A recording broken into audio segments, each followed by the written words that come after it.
Adjusting journal, principal of accounting এর heart of accounting বলা হয় অ্যাডজাস্টিং জার্নালকে। অ্যাডজাস্টিং জার্নাল হচ্ছে আমাদের প্রিন্সিপাল অ্যাকাউন্টিং এর হৃৎপিণ্ড। তাহলে প্রিন্সিপাল অফ অ্যাকাউন্টিং যদি আমরা ভালোভাবে পড়তে চাই, তাহলে অ্যাডজাস্টিং জার্নাল আমাদের ভালোভাবে পড়তে হবে। কারণ অ্যাডজাস্টিং জার্নাল থেকে আমাদের এখানে 14 মার্কের কোশ্চেন আসতে পারে। এই অ্যাডজাস্টিং জার্নাল দিয়েই হচ্ছে আমাদের ওয়ার্কশিট, ওয়ার্কশিট থেকে আমাদের 10 মার্কের কোশ্চেন আসবে। অ্যাডজাস্টিং জার্নাল দিয়েই হচ্ছে আমাদের ফাইনান্সিয়াল স্টেটমেন্ট মানে চূড়ান্ত হিসাব। তাহলে আমাদের অ্যাডজাস্টিং জার্নাল থেকে কোশ্চেন আসবে, ওয়ার্কশিট থেকেও কোশ্চেন আসবে, ফাইনান্সিয়াল স্টেটমেন্ট থেকেও কোশ্চেন আসবে। দেন আমরা যদি অ্যাডজাস্টিং জার্নালটা ভালোভাবে করতে পারি, তাহলে আমরা এই 3টা চ্যাপ্টারই ভালো করতে পারবো। আর পাশাপাশি হচ্ছে সমন্বয়ের কিছু এন্ট্রি আবার আমাদের অ্যাকাউন্টিং ইকুয়েশনের মধ্যে কিছু সমন্বয়ের এন্ট্রি দেওয়া থাকে। ওইখানে অ্যাকাউন্টিং ইকুয়েশনের ক্ষেত্রেও আমাদের এটা কাজে লাগবে। তাহলে আমাদের অনেক জায়গায় কাজে লাগবে। এই জন্য আমাদের বলা হচ্ছে যে হার্ট অফ অ্যাকাউন্টিং, মানে অ্যাডজাস্টিং জার্নালটা হলো অ্যাকাউন্টিং এর হৃৎপিণ্ড। অ্যাডজাস্টিং ছাড়া আমরা অ্যাডজাস্টিং যদি আমরা ভালোভাবে পড়ি, তাহলে আমাদের অনেক অংশই ক্লিয়ার হবে। তাহলে এটা হচ্ছে আমাদের প্রিন্সিপাল অফ অ্যাকাউন্টিং বিবিএ এবং বিবিএস ফার্স্ট ইয়ার রয়েছে। টপিক হচ্ছে অ্যাডজাস্টিং জার্নাল। তাহলে অ্যাডজাস্টিং জার্নালের উপরে আমাদের যে নিয়মগুলো রয়েছে, এগুলো একটু আমরা ভালোভাবে খেয়াল করব। দেখেন এইখানে আমাদের সাধারণত অ্যাডজাস্টিং জার্নালকে আমরা সামগ্রিকভাবে 4টি ভাগে ভাগ করতে পারি। একটা হচ্ছে অ্যাক্রুড এক্সপেন, অ্যাক্রুড রেভিনিউ, মানে অ্যাক্রুড এক্সপেন বকেয়া আয়, বকেয়া ব্যয়। আবার প্রিপেইড এক্সপেন, প্রিপেইড আনান রেভিনিউ। আয়ের ক্ষেত্রে আমাদের প্রিপেইড না হয়, হয় হচ্ছে কি আনআর্নড। আনআর্ন মানে হচ্ছে অগ্রিম আয় বা অনুপার্জিত আয়। এখানে আমরা অ্যাডজাস্টিং জার্নালকে যেখানে অ্যানালাইসিস করে দিছি, দেখেন যে অ্যাডজাস্টিং জার্নাল প্রধানত 3 প্রকার। আমাদের অ্যাডজাস্টিং জার্নাল প্রধানত 3 প্রকার থাকতে পারে। আর অ্যাডজাস্টিং জার্নালের সংজ্ঞাটা আমরা একটু এখান থেকে পড়ে নিব, কারণ এই সংখ্যাটা আমাদের বিপ কোশ্চেনে থাকতে পারে। দেখেন সমন্বয় 4 ধাপ। হিসাব নিকাশের বকেয়া ভিত্তি অনুসারে হিসাবকাল শেষে আর্থিক বিবরণী প্রস্তুত করার পূর্বে যেসব হিসাবকে হালনাগাদ করা প্রয়োজন, সেই সব হিসাবকে হালনাগাদ করার জন্য যে দাখিলাগুলো দেওয়া হয়, তাদেরকে সমন্বয় দাখিলা বলা হয়। তাহলে সমন্বয় দাখিলা সাধারণত 3 প্রকার, তা প্রধানত 3 প্রকার। আমরা এটা 3 প্রকার কি কি আছে আমাদের, একটা হচ্ছে অ্যাডজাস্টিং এন্টিস মানে সমন্বয় দাখিলা, আরেকটা হচ্ছে রিভার্সিং এন্টিস বিপরীত দাখিলা, আর একটা হচ্ছে ক্লোজিং এন্ট্রি মানে সমাপনী দাখিলা। এখানে আমাদের অ্যাডজাস্টিংটাই হচ্ছে মূল ফ্যাক্ট। অ্যাডজাস্টিংটা যদি আমরা ভালোভাবে করতে পারি, তাহলে রিভার্সিং এবং ক্লোজিং এই দুটো শিখতে আমাদের জাস্ট 5 থেকে 7 মিনিট টাইম লাগবে।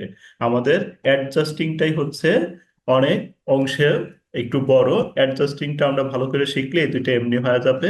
তারপরে এই দুইটা আমরা 5 মিনিট নিয়ে এই দুইটা আলোচনা করব। অ্যাডজাস্টিং এন্টিস, অ্যাডজাস্টিং এন্টিসকে প্রধানত 2 ভাগে ভাগ করছে। দেখেন অ্যাডজাস্টিং এন্টিস প্রধানত 2টা ভাগ।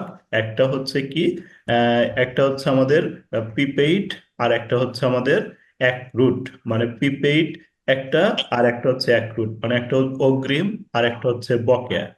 আবার এখানে প্রিপেইডের আবার ক্লাসিফিকেশন আছে, অ্যাক্রুটের ক্লাসিফিকেশন আছে। যে আমাদের প্রধানত হচ্ছে 2 প্রকার, আর সামগ্রিক ভাবে হচ্ছে 4 প্রকার। 4 প্রকার কিভাবে হবে, এই প্রিপেইড হচ্ছে আমাদের 2 প্রকার এবং অ্যাক্রুট হচ্ছে 2 প্রকার। এটাই হচ্ছে আমাদের সামগ্রিক ভাবে হবে হলো 4 প্রকার।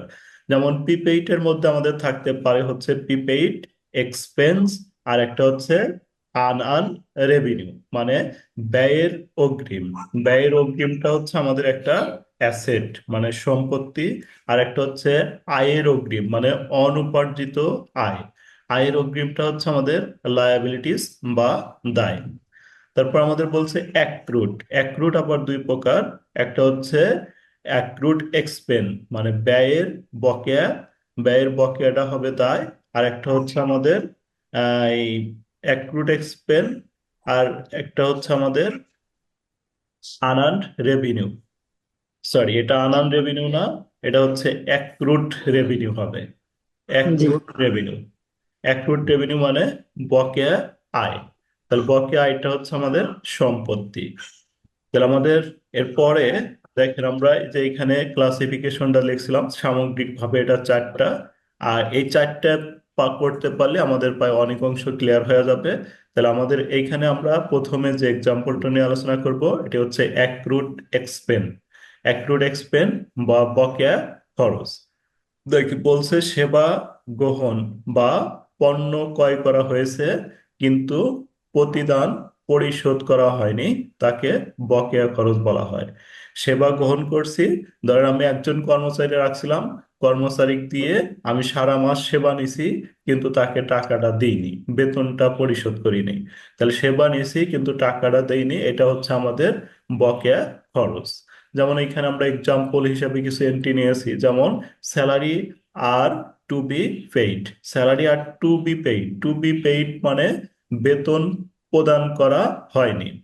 তাহলে একজন কর্মচারী দিয়ে আমি কাজ করাছি কিন্তু এই কর্মচারী থেকে আমরা বেতনটা পরিশোধ করিনি। তাহলে পরিশোধ না করলে আমার কি হবে, কাজ করাছি আমরা, কাজ করার কারণে আমাদের কি হয়েছে দেখেন, কাজ করার কারণে আমাদের এই বকেয়া ব- ব্যয় বকেয়া থাকলে কি হবে, আমাদের আমরা কর্মচারীদের কাজ করাছি তার মানে কি আমাদের ব্যয়টা কি হয়েছে, বৃদ্ধি পেয়েছে। ব্যয়টা আমার বেড়ে গেছে।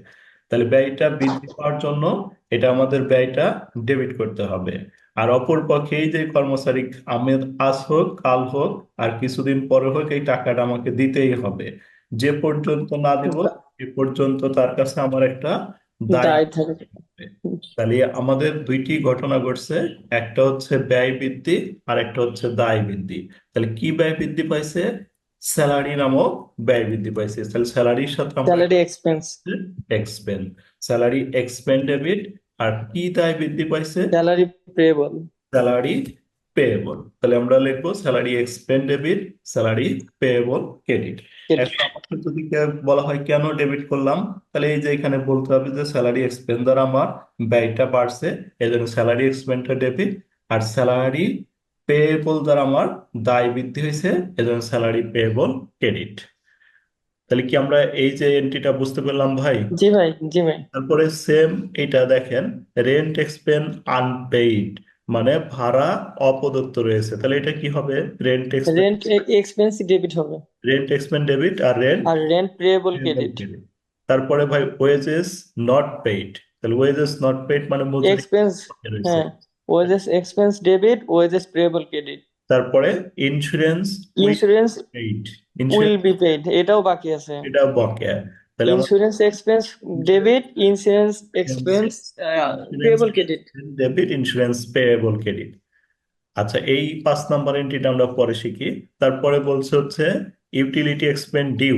এই ডিউ মানে হচ্ছে বাকি। বকেয়া। তাহলে আমাদের এটা হবে utility expend debit, debit, utility, payable credit. তারপরে স্যালারি আউটস্ট্যান্ডিং। আউটস্ট্যান্ডিং মানে হচ্ছে বকেয়া, বকেয়া। এটাও আমাদের একই, salary expend, salary expense debit, salary salary payable payable credit. Credit. তারপর আমাদের 8 নম্বর এন্ট্রিটা একটু ভালোভাবে খেয়াল করতে হবে। 8 নম্বর এন্ট্রিতে আমাদের বলছে রিসিভ টেলিফোন বিল টাকা 3,000। কোনো বিলের বিল। সাথে যদি আমাদের রিসিপ্ট লেখা থাকে, যে কোনো বিলের সাথে রিসিপ্ট লেখা থাকা মানে এইখানে বকেয়া। একটা কাগজ প্রাপ্তি, টাকা প্রাপ্তি না। এইটা কাগজ পাওয়ার সাথে সাথে আমার এই টাকাটা পরিশোধ করতে হবে, তার মানে বকেয়া। বকেয়া। আমরা এখানে মূল নামটা হচ্ছে আমাদের টেলিফোন। Telephone bill. তাহলে লিখবো telephone bill expend debit, expense debit, telephone bill payable telephone bill credit. Payable credit. তারপর জি ভাই। Wages ode. এই ওড মানে হচ্ছে বকেয়া, মজুরি বকেয়া রয়েছে। তাহলে wages expend debit, wages payable wages credit. Payable credit. তারপর আমাদের রয়েছে accrued interest on note payable. এই নোট পেয়েবল থেকে কোনো কিছু আমাদের হবে না, নোট পেয়েবল। তারপরে এই যে এখানে দেখেন নামগুলো দিয়েছি, নোট পেয়েবল, তারপর মর্টগেজ, তারপর debt, debt, bond, bond, loan loan, থাকলেই আমাদের দিতে হবে interest expend debit, interest payable credit. Credit. এটার জার্নাল লিখবো হচ্ছে interest expend debit, interest payable credit. তাহলে ভাই ওইটা আবার বলেন তো একটু। নোট পেয়েবল, তারপরে হচ্ছে আমাদের কি, মর্টগেজ, লোন।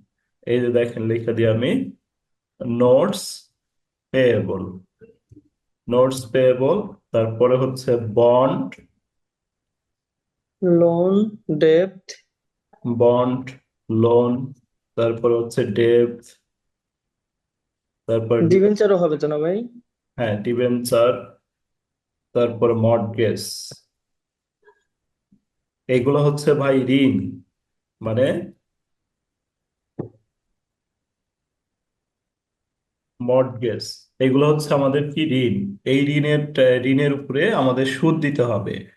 এই ঋণ নিছি আমরা, এর উপরে আমাদের একটা সুদ দিতে হবে। তাহলে এই নামগুলো থাকলে এই নামগুলোর জন্য কোনো জার্নাল দিতে হবে না। এই নামগুলো থাকলে আমাদের জার্নাল দিতে হবে হচ্ছে কি, যে সুদের জবাবটা দিতে হবে ইন্টারেস্ট, এক্সপেন্স।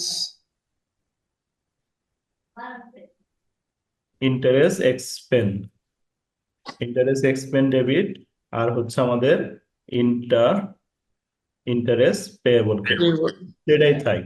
এখন ধরেন আপনার আমাদের কোশ্চেনে থাকলো নোট পেয়েবল। তাহলে note payable, interest on note payable থাকলো, তাহলে আমরা লিখবো হচ্ছে ইন্টারেস্ট নোট পেয়েবল না লিখে interest expense debit, interest payable credit. Credit. তারপর ধরেন বন্ড।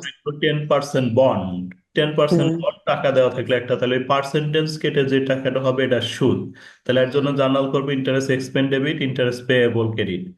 আবার জি। লোন, লোন থাকলে আমরা লিখবো interest expense debit, interest payable credit. Debt থাকলেও লিখবো interest expense debit, interest payable credit. Debenture থাকলেও লিখবো interest expense debit, interest payable credit. Mortgage থাকলেও লিখবো interest expense debit, interest payable credit. জি ভাই। ক্লিয়ার ভাই? হ্যাঁ। আচ্ছা, তাহলে এগুলো অসংখ্য জায়গায় থাকবে এই বকেয়ার নামগুলা। এখানে পাই আমরা 12টার মতো বকেয়া ওয়ার্ড পাইলাম। যে একটা হচ্ছে টু বি পেইড মানে বকেয়া, আনপেইড মানে বকেয়া, নট পেইড মানে বকেয়া, উইল বি পেইড মানে বকেয়া। আর এই যে এখানে আমাদের একটা এন্ট্রি ছিল ক্রেডিট পারচেজ। ক্রেডিট পারচেজ বা আনরেকর্ডেড পারচেজ, এটা হচ্ছে আমরা প্রোডাক্ট কিনলাম। তাহলে প্রোডাক্ট কিনলাম মানে এই পার্সেস দ্বারা আমার একটা ব্যয় বৃদ্ধি হবে। পার্সেস, পার্সেসের সাথে এক্সপেন্স হবে না। তাহলে আমাদের এই পার্সেস নিজে একটা ব্যয়, এই জন্য পার্সেস নামক একটা ব্যয় বৃদ্ধি পাবে। এই যে পার্সেস নামক ব্যয়টা কি হবে? বৃদ্ধি। তাহলে আমরা কি করব ভাই? পার্সেসটা কি করব? ডেবিট। ডেবিট। আর এই যে পার্সেসটা কিসে হয়েছে? ক্রেডিট বা আনরেকর্ডেড মানে বাকিতে। বাকিতে ক্রয় করলে আমাদের একটা দায় বাড়বে। এই দায়টার নাম হচ্ছে আমাদের অ্যাকাউন্টস পেয়েবল। দায় বৃদ্ধি পাবে, দায়টার নাম কি? Accounts payable. তাহলে আমরা কি করতে পারবো? জার্নাল কি হবে ভাই তাহলে এটার? তাহলে পার্সেস ডেবিট পার্সেস ডেবিট, হ্যাঁ পার্সেস আর নামক দায় অ্যাকাউন্ট বাড়লো, রিসিভেবল এই জন্য ক্রেডিট। Purchase debit. আর অ্যাকাউন্টস পেয়েবল নামক দায় বাড়লো, এই জন্য অ্যাকাউন্টস পেয়েবল ক্রেডিট। ক্রেডিট। তাহলে এখানে দেখেন টু বি পেইড মানে বকেয়া, টু টু বি পেইড মানে বকেয়া, আনপেইড মানে আনপেইড বকেয়া। নট পেইড মানে নট বকেয়া, পেইড উইল বকেয়া। বি পেইড মানে বকেয়া, ক্রেডিট বা আনরেকর্ডেড মানে বকেয়া, ডিউ ডিউ মানে মানে বকেয়া। আউটস্ট্যান্ডিং মানে বকেয়া, রিসিভ বিল রিসিভ মানে বকেয়া, রিফান্ড বিল। ওর্থ মানে বকেয়া। তাহলে বকেয়ার ওর্থ। অনেকগুলা শব্দ এখানে আমরা পাওয়া গেলাম, যেগুলোর সাথে পরিচয় থাকতে এখন যেটাই আসুক আমার সাথে সাথে পারা যাবে যে এটা মানেই তো বকেয়ার, এটার জার্নাল আমাদের একই হবে। জি তাহলে ভাই। এই পর্যন্ত কি ভাই আমরা ক্লিয়ার? জি ভাই, শুধু 11 নম্বরটা একটু একবার বলবেন। আচ্ছা ভাই, 11 নম্বর বলতেছি। স্যালারি, ও।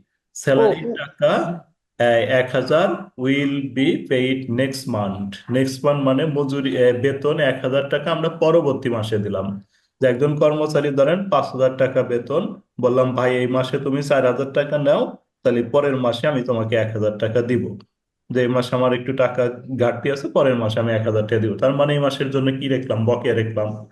তাহলে আমাদের কি তাহলে কি হবে? ভাই স্যালারি এক্সপেন্সে কি ডেবিট হবে? হ্যাঁ অবশ্যই ভাই, স্যালারি এক্সপেন্স, আচ্ছা আচ্ছা। Salary payable credit. Payable credit, okay ভাই। আচ্ছা, তাহলে আমরা এই যে এখানে আর এইগুলো এক্সাম্পল, এইখানে আবার এক্সাম্পল দিয়ে শিখে দিছি, এগুলো আর নিয়ে আলোচনা করলাম না। মানে ওইখানে কি দেখ- হয়েছে এটার ব্যাখ্যা এখানে, ওখানে তো আমরা পারলামই।